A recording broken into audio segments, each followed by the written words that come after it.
something to drink? Oh, thank you. Yeah, absolutely. There's worse things I guess you can sit on. So we have some major fans in the audience of the work that you guys have put out. Awesome. That happens to be very well featured this weekend. Does it feel amazing to be at a con at the same time when that's happening for you? Very surreal. Yeah. Very. And you have ties to Orlando. You went to school here, Jess. I did, yeah. I went to Full Sail in Winter Park. You guys heard of it? Yeah, me too. It's crazy because Full Sail started as such a small school, but now it's like internationally known and huge awards and. Yeah, when I went, it was very small. It was, my classes were in the shopping center, but it wasn't what it is now. I went back like 5 years ago and was like, It's taken over. It is the entire city of Winter Park. It's ridiculous. You have Full Sail training. Kevin, what's your training? What's your background in education? I went to the University of Illinois, and that's where I discovered acting. And halfway through college, like, you gotta pick a major. I don't want a major. I did, but I kept acting, and I was like, well, I guess I like this more than anything else. So I kept training at Illinois, and then I moved up to Chicago and found coaches there. Moved here to Orlando. Oh, okay. Found a great coach here, and then out to Los Angeles. So you went to the big pond. Yep, I'm in the ocean.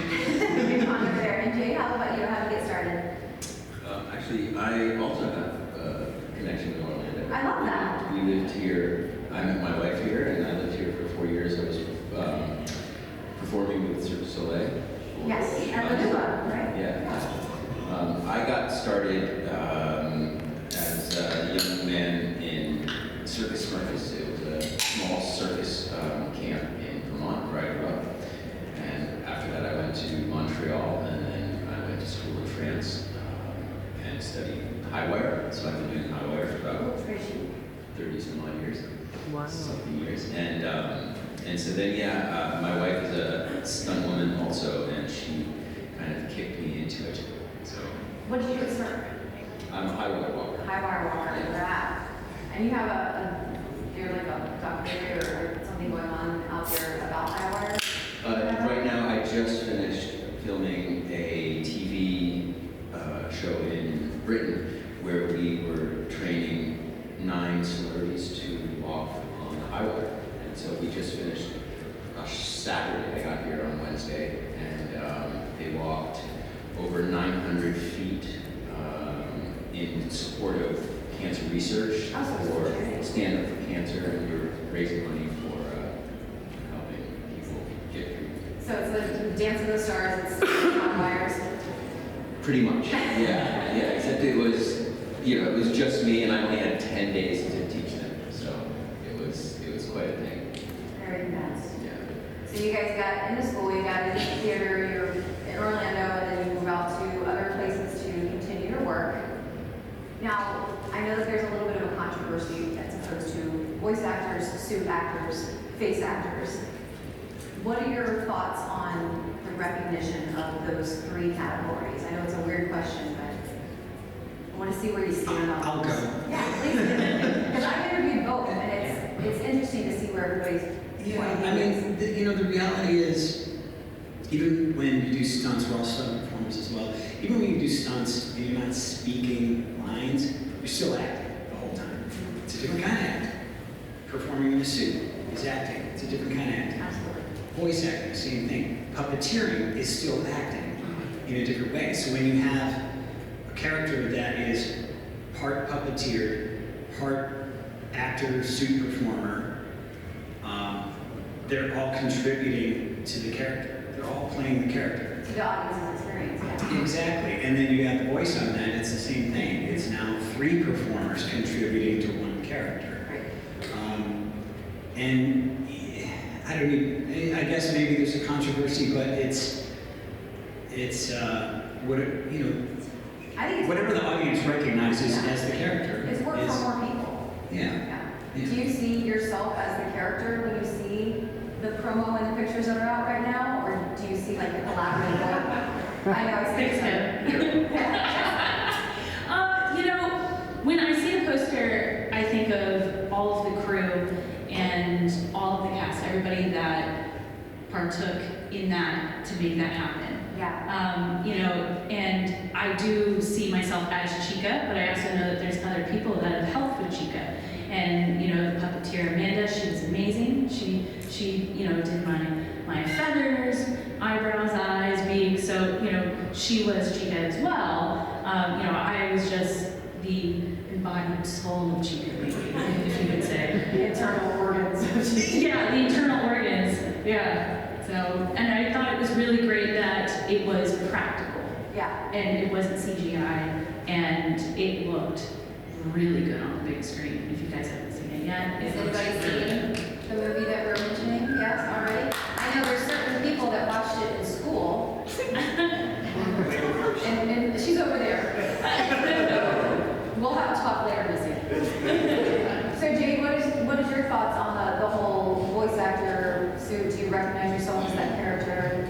Yeah, I think we all give our own personality, our own, you know, each performer that contributes, the puppeteer, the voice, the movement, we all give it something else of ourselves. We give it spice. It's more of like a, you know, combination of all of us.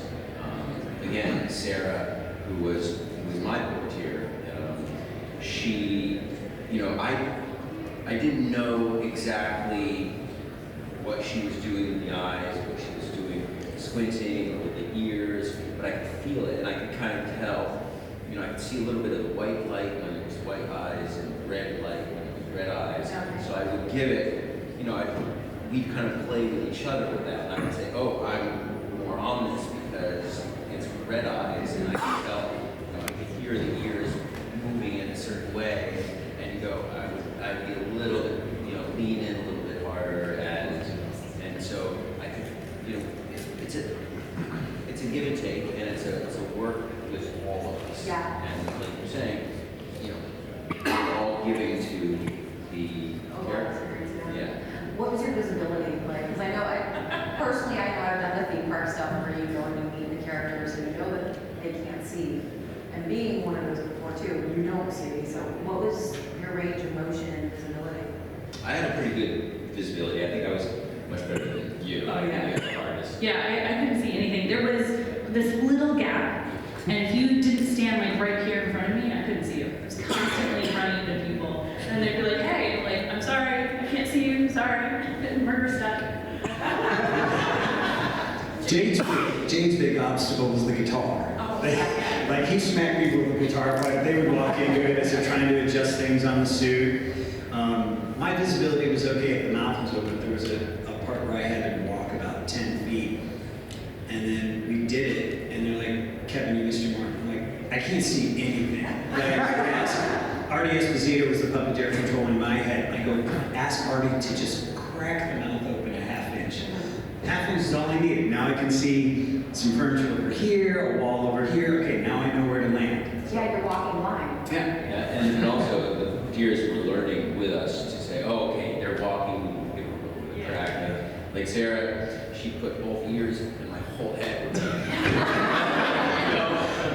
That's where the stunt work comes in. So you know how to like, can't do that. That'll go to one side. Yeah. We're going to take questions from you guys. If anybody has any, feel free to stand up and just kind of come over here. I think I have a question already. Hi. You might know one of these guys, yeah? Yeah. What's your question? I wanted to ask, did you guys become friends after the movie, or were you already friends before the movie? Oh, okay. Were you friends before the movie, or you just... Well, we were friends before the movie. Yeah, we had all worked together on other shows. You know, Jade and I had met years ago, but we really became friends in a cold, wet alley in the middle of New Orleans in January last year. It's not what you think. I told you this was a lot. We were working on. Notice I wasn't involved. You were on the show. Yeah. We were cuddling. We were cuddling because it was freezing. We were shooting all night and just shivering, and we getting launched 40 feet through the alley into a light pole on a vampire show. A vampire show. That's making sense in New Orleans. Absolutely. I was wearing lace, and he was wearing a nice wool like three-piece, so I was. Yeah. Yeah, Lace doesn't cover much, Lace. I was his windbreaker. Yeah, absolutely. Definitely become friends after that. Yeah. And you know somebody up here, who's that? Is that your dad? Yeah. Thank you so much for your question. And you can see that one at General Hospital. Yeah, the whole family's involved. So, Jade, you have your daughter and your sons are involved in the industry, correct? Yeah, all three of them. We moved out to Los Angeles about 6 or 7 years ago because my son kind of said he wanted to be an actor. We were living kind of in the backwoods of France, and there's really no acting out there. So we thought that, when he became 18, he'd get really angry with us. He said, wait, we could have lived in Los Angeles and we could have been actors? Well, yeah, but so we moved out there and they started, classic commercials and shorts and so actually you guys may recognize Jophiel because she was the little girl Chica in The movie we're talking about. We're all talking about. Yeah. Yeah. So she's got the younger and the grown up. Yeah. And then you have your other son is here as well, making an appearance because he was in Stranger Things. Right, Raphael Luce was and back then, or young back then. Yeah. And we all kind of, and plus my wife is Badass, I'm gonna say that. Badass. Stunt woman, yes. Yeah. I love when your son's announcement was made, there was quite a few girls that were like, so. He's getting a bit of a following. Yeah, and the kids from that season always do. So I love that it's a family affair. Do you guys have other family members involved? My wife has been doing musical theater her whole life and is now a fully dedicated mommy, thank God. Hearts young in the world, yes. Yeah. The kids are not acting or stunts yet, and if they want to, have at it. Yeah, well, they're doing plays at school for fun, so we'll see if it catches. I'm the black sheep of the family, so I am too. I follow my dreams and, Everybody needs an entertainer in their family, right? I mean, that's how we get them. What was your inspiration when you were growing up to become, somebody who's on a billboard all over the world now? It's really funny because I started in doing tech theater in school, and I really enjoyed it, and that's why I pursued Full Sail, and and afterwards, I've been in the entertainment industry in one form or way for my entire career. And it's just, it keeps growing and getting better and better, and it's just something about it I really loved. I fell in love with film at a very young age, and just the art form of it, and wanted to be part of it in any way that I could. And so that kind of fueled me into my passion for film. We were talking about this at your table earlier about the anonymity of being able to do the stunt work and, again, the suit actor kind of a thing, but then also kind of reaping the rewards of doing the work and being able to walk among people and not being bombarded and moms and all the things. Do you enjoy that kind of side of the acting? Sure, yeah. I mean, for me, it's all about being able to perform and to be able to perform in a way that somebody can see and relate to, really is awesome for me, and that's what I really kind of focus on. And I think if people recognize me, I'm always happy to say hello and talk to them because I love talking to people. So it doesn't bother me at all. That's why you're here, yeah. When you guys, and the stunt background and all that crazy stuff, there's so much that goes into that, so physical and so demanding. Is there obviously there's things that go wrong. Is there anything that stands out in your career that you remember that you're just like, that didn't go right? Yes. He's got stories. Yeah. Well, I'll go first because there's way worse. Yeah. The only one that, I've been really lucky. I've been doing stunts since 1996. Okay. And then TV and film since 99. And I only really have one injury that I still feel. It was on Old School when Will Ferrell puts on the mascot costume and he tumbles across the basketball floor and then he jumps through the hoop of fire. I I just did the tumbling 12 times. On take 5, I loosened up a little bit and compressed the vertebrae, and yeah, and that didn't feel. I was like, oh, what was that? Okay, 7 more times. So I've been really lucky.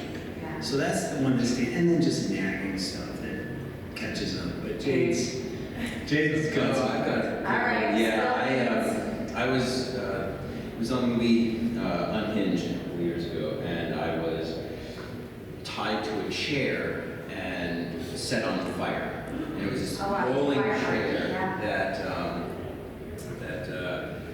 there was a cop who was pointing a gun at me, and I got rolled towards him on fire. And so when you get put on fire, you're in 3 layers of soaked in gel, ice cold clothes that are fire retardant. And again, you get a balaclava on that is soaked, and you have a tube sticking out of the little hole in the balaclava to breathe out of. So as they yell action, the tube gets pulled out of your mouth, and I was pushed, and the wheel broke, and I went face plant into the floor, full on fire. And then I hear cut, and they put me out, which was fine. They picked me up, they untied me, and yet the guy who had my little tube was nowhere to be found. And I'm running, and I'm actually trying to breathe in. It's like being waterboarded with fire retardant gel, and I'm going, and finally he's like, oh, and he's looking on all his pockets, and he runs and he shoves it in my mouth, and The one job he had. it's in the breathing tube. Yeah. Yeah. So, everything, we work in a really safety conscious industry, and it's not like it was in the 70s, where everybody would brag about how many arms they broke, or how many bones, or how many perforated, lungs they've had.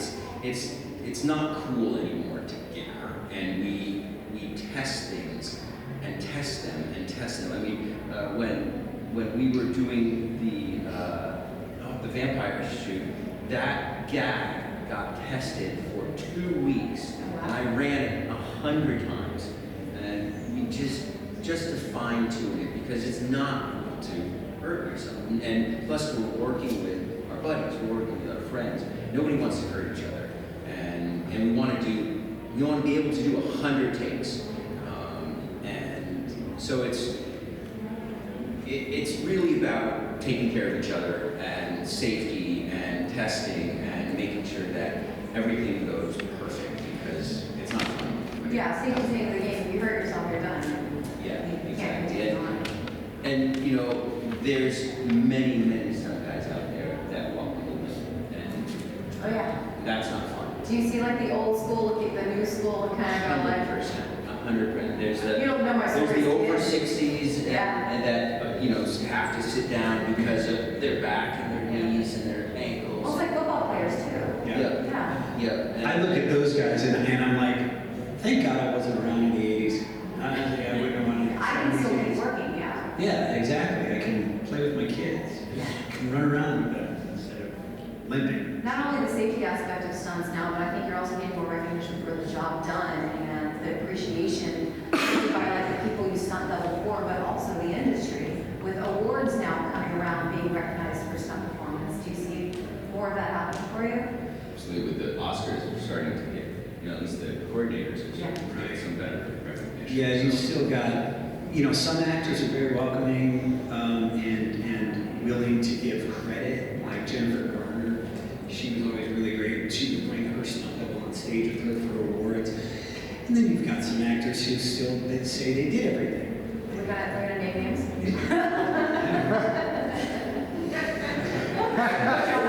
He plays a pilot. Oh. No, but there's more. Let's say pilot. Yeah. Top Gun pilot. Well, he'll say 6 foot, but no. Yeah. I mean, but there's more than one. There's a lot that take credit for that. I just, in general, don't respect people taking credit for other people's work in any way. So. Sure. Do we have any other questions while we're talking? If not, I'm gonna go ahead. So when you found out that you were going to portray these roles, what was your reaction? What did your kids think? Yeah. And have you played any of the games or anything?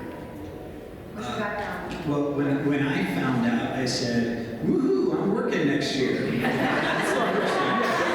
When you go into Christmas not knowing when you're going to work again, it's kind of stressful. Do I buy presents or not? Exactly.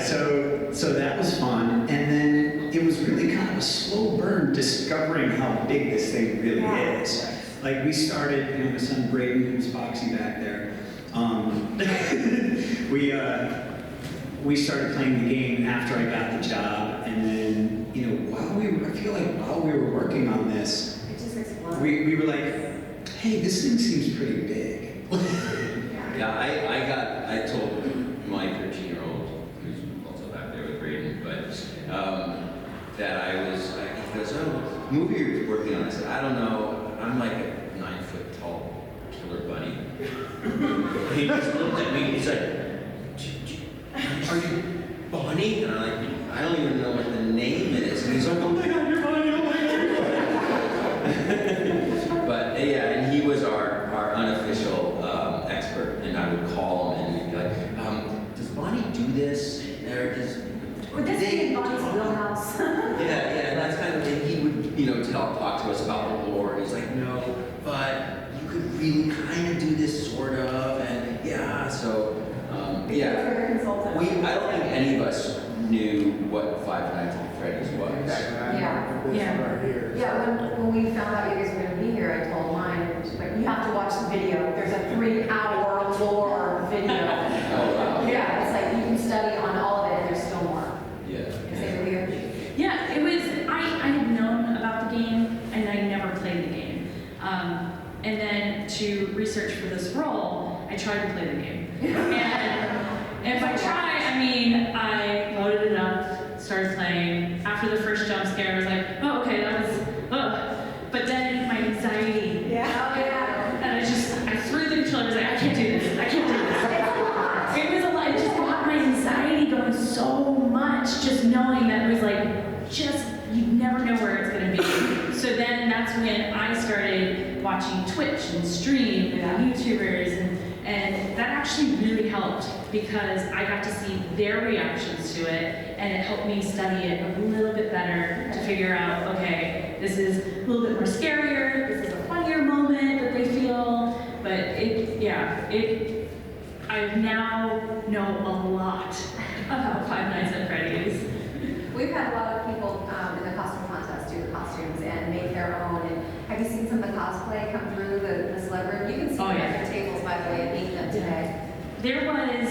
I was at Long Beach, and there was this girl who had made this beautiful dress, and it was like the perfect Chica. She even had like a cupcake that she made, and it was perfect. It was a very like Lolita-like dress, and it was super cute. And it was like, I was so blown away. But seeing all the costumes, especially when the children come and they go, I made this myself, my parents didn't help me, is very impressive. Yeah, we have a kids costume contest Sunday at noon, and that's just, it blows you away. And then as you see the kids go through the years, you see them jump to the adult contest and how they've grown. And we had, what was the characters out that won last year? Roxanne Wolf from Security Breach. Yeah, so we've had a grand prize winner from FNAF. Yeah. And you know, it's FNAF. That's the thing to say, yeah. Phenomenal. Any other questions? Let me go over here real quick because he hasn't asked one yet, and then I'll come back to you. Go ahead. Yeah. I would like to know what's the longest that you had to wear the suit? Oh, yeah. The longest you had to wear the suit. So it's not the suit from the neck down. Who knows? Because it wasn't that. The timer was set when the heads went off. Oh, really? There's like a standard? Yeah. So there was a conversation for OSHA. Yeah. For OSHA to see, okay, how long do we think these heads should be on? We decided 15 minutes. Not once did we take the heads off after 15 minutes. And I think we've kind of come to maybe 48 minutes was the longest we had the heads on. Yeah, and I remember that was the heads, but then there was the bodies. Yeah. I was in the bottoms for hours. Yeah, and you have to sit like. Yeah, I was jealous because you guys could go to the restroom in your bottom. I could not. I was like, you gotta tell that story. Yes, please, tell the story. Went in the restroom. Oh, so I'm just in the lower half, and I found a toilet that I could stand at, but the feet were huge. They were this wide. I can't imagine. So you got, yeah, I mean, we were tripping in rehearsal, we were tripping over our own toes a lot, so we had to like go duck foot a little and walk like that. There was someone in the stall next to me, he's the second AD, and all of a sudden he's just sitting there, and all of a sudden this big barefoot comes up and he goes, sorry, it's me, it's Kevin, it's all right. Did you imagine being in the bathroom and seeing someone? Well, man, it's spooky, you kind of can't. I never got to see the bathrooms here, for sure. But it was funny, on our way to the bathroom, we would get the top half off and everything, and we all had these electric bikes on this, you know, at the studio, and so you would see Freddy Foxy and Chica, or Freddy, Bonnie, and Chica riding electric, but like just the bottom halves riding electric bikes. It was funny, the best response I got, like all the crew, I couldn't sitting around. And there was a kid, one of the producer's friends from Spain brought her son out, and his first experience of all three of us was like we passed him on electric bikes half in the studio. He's like, oh, that, Bunny. And then I go, hey, what's up? He's like, Freddy! Totally delusion from there on. Yeah, it's like, ruined the, But with Chica, you have to do the whole thing. Is it like a lady in a jumpsuit? Yeah. Yeah. At least everybody knows if you get a jumpsuit, it's really cute, right? Yeah. So you have to go to the bathroom. Yeah. And it was just, so with the portion that was on our lower midriff, it was called a diaper. And so I couldn't push down the diaper because of my legs. Mhm. And so, yeah. So it was like a romper, you know. A D-robe. I would have to, yeah. But underneath, I was in my dress black, so it was, you know, it was athletic wear, so, you know. But I did, after a while, I didn't feel right if I wasn't wearing the suit. And if you see photos, it's just, I felt like I looked like Buzz Lightyear with how small my head was compared to the suit. But it just, yeah. Do you feel like you took on characteristics of your characters after a little while? You know, after like learning more about Chica, I was like, wait, I love pizza. I love eating everything. I am a little crazy. Wait a minute. You didn't feel like the color hero, really? I got a lot more aggressive. Yeah. I don't know if I changed much. I started noticing things about myself, and I feel like Jade noticed them before I did, like The Rock. Like, you're like, oh, Kevin's rocking. And so when we were in the costumes for a while, we're standing on stage, we had apple boxes that we could sit on. And at a certain point, when we had been working for a long time, Yeah. I just started rocking.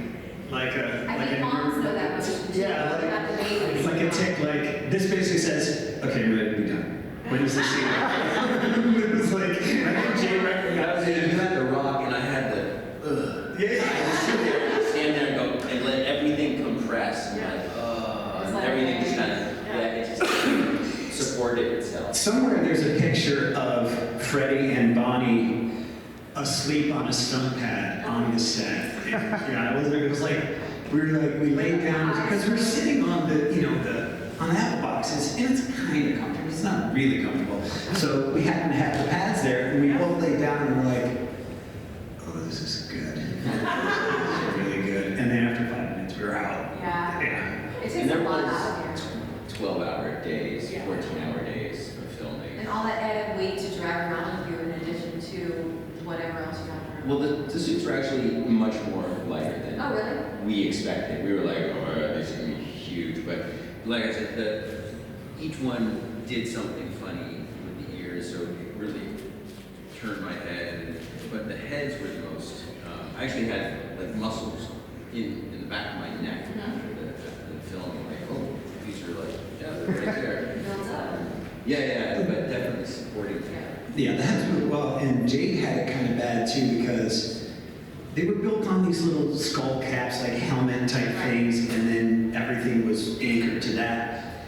But something was pressing really weird on the back of Jade's skull, and I remember we were on stage one day, and he's like, I can't feel my head, like my skull. You got a nerve? And then, yeah, it was pinching a nerve, and then, you know, we decided in rehearsals, if anybody says heads off, everybody drop what they're doing.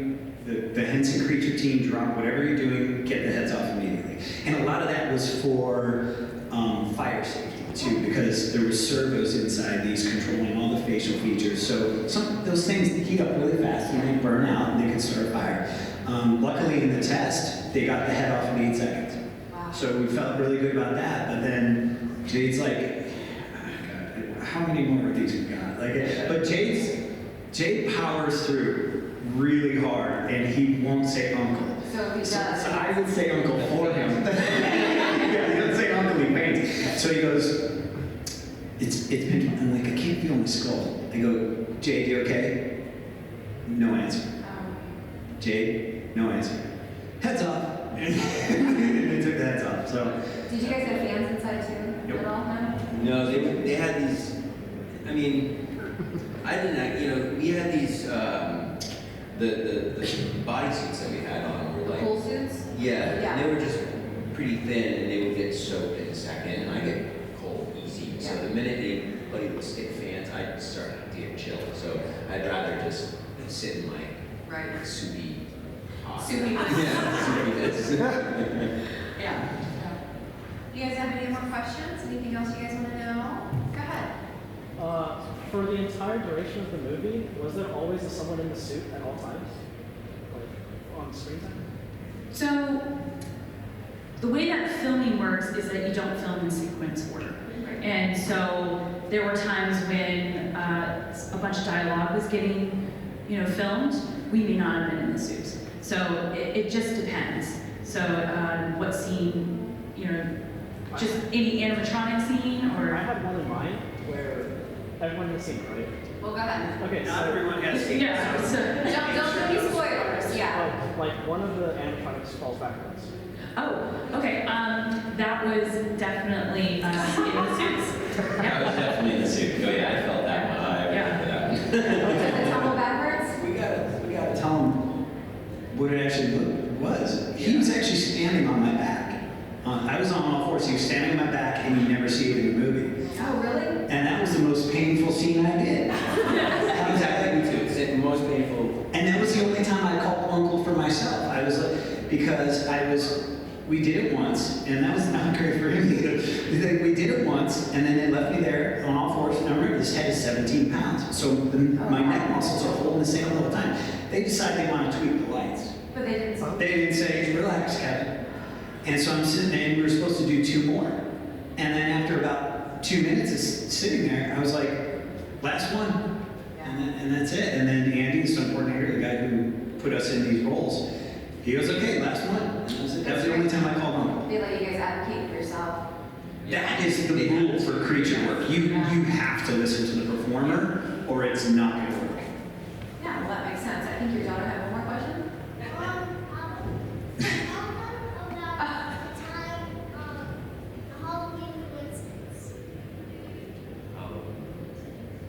I love that she's setting us up for stories. That what? Oh yeah, well, the Halloween before we filmed, I, for some odd reason, was looking for something to trick or treat with Jofiel, and I put on a blue suit and ears. And You I put that had no idea who Bonnie was. I had no idea what FNAF was. I had no idea, but I have pictures of me walking around in a blue suit and ears. That's, I love stuff like that. You brought it to life. Yeah, I did. I was a whole. I thought I was a funny person. Are you guys looking to do sequels? Are you looking for Fingers crossed. Come back. Like like Kevin says, Yeah. it'd be great to work. Yeah. And there's so many more things you can do with this too. I mean, it's just there's more content you can do all the time, and then the fans that are writing content that becomes part of the core is crazy. And that's how, like, even the Living Tombstone, Yoav, who is the Living Tombstone, he, 2 weeks after the first game came out in 2014, he wrote Five Nights at Freddy's 1, because he recognized, he's like, ooh, there's something big here. Yeah. And, yeah, and I will say, I don't think I'm giving anything away, what Scott's already done. He's already written 2 more scripts. And he said, the last day, because he was there the whole time we were filming, and he, on his way out, I saw him and he goes, be ready to be here this time next year. Oh, that's brilliant. So you get to look forward to some more, yeah. And the movie's doing well. So that's on. And So it's all about the fans, right? And as much as the fans really love the stories and really love the images, it's all about y'all. It's about how much you guys love it. And he's really, really all about it. And he has all you guys in mind 100% of the time. For sure. It's fantastic. I mean, fan service movies are one thing, but when it does itself justice as well, you want to see that continue on. And this is one of those things that's like it attracts the kids, but it's really made for the adults. So it kind of plays both sides. What do you think? I know that there's a little bit of a talk about the pulling back of some of the horror in the movie to make it a little more kid safe. Well, it's not a violent game, Yeah. and it's not a bloody game, Yes. and we don't see it.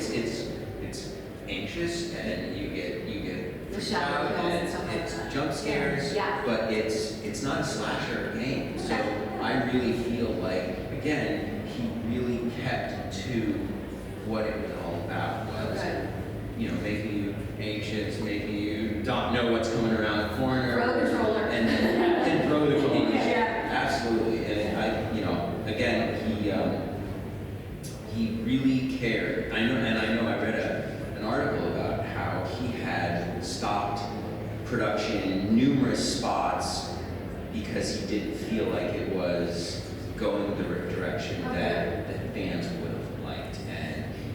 And I was actually worried that he'd stopped production at some point because, he wasn't there or it was going, and I really think that he kept control of the direction because he really cares about the story and the whole fan base because he knows that it's the fans that have made it what it is. And we look forward to more work of that. Okay, so do you have anything as we close out because of time? Do you have any charities or any organizations that you support that you kind of want everybody to check out and you want to promote? Stand up to cancer, and like I said, that was my whole thing that I've just been seeped in the past couple of months, and it's pretty. I mean, 1 in 2 people are going to be touched by cancer. That's insane. Yeah. So. yeah, along those lines, I'm a big sports fan, so Coaches versus Cancer is always huge for me, and St. Jude's. Okay, very good. Jess? So St. Jude's will always be close to my heart because when I was little, I went to St. Jude's school, and every year we would do a St. Jude's charity